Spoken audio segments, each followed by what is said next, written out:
ये नया जो प्रयास हो रहा है इन पर दाव लगाएं और they have to take a leap of faith कि नहीं नया है लेकिन इस पर भरोसा किया जा सकता है।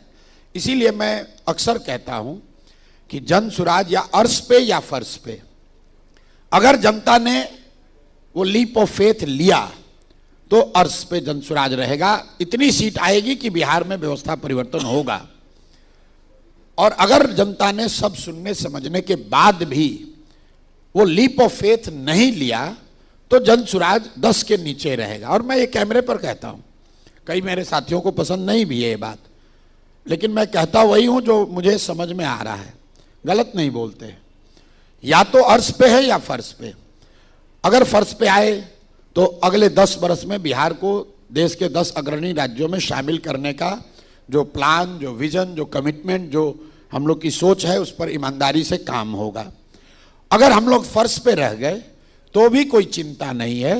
फिर से जमीन पर उतरकर जनता के बीच जाकर उसको फिर से समझाने का, फिर से बिहार को के लोगों को जागृत करने का जो अभियान है वो जारी रहेगा। हम लोग यहाँ एमएलए एमपी बनने नहीं आए। जन सुराज के शीर्ष में जो लोग हैं जो इस व्यवस्था को चला रहे हैं, ज्यादातर लोग ऐसे हैं जिनके जीवन में एमएलए बनना लक्ष्य नहीं है। उन्होंने अपने जीवन में बहुत कुछ हासिल किया हुआ है। It starts with me but doesn't and with me.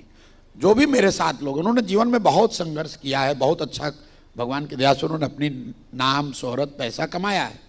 अब वो चाहते हैं कि बिहार में एक प्रयास हो रहा है, इसमें वो कंधा लगाए। वो विशुद्ध तौर पर एमएलए बनने नहीं आए।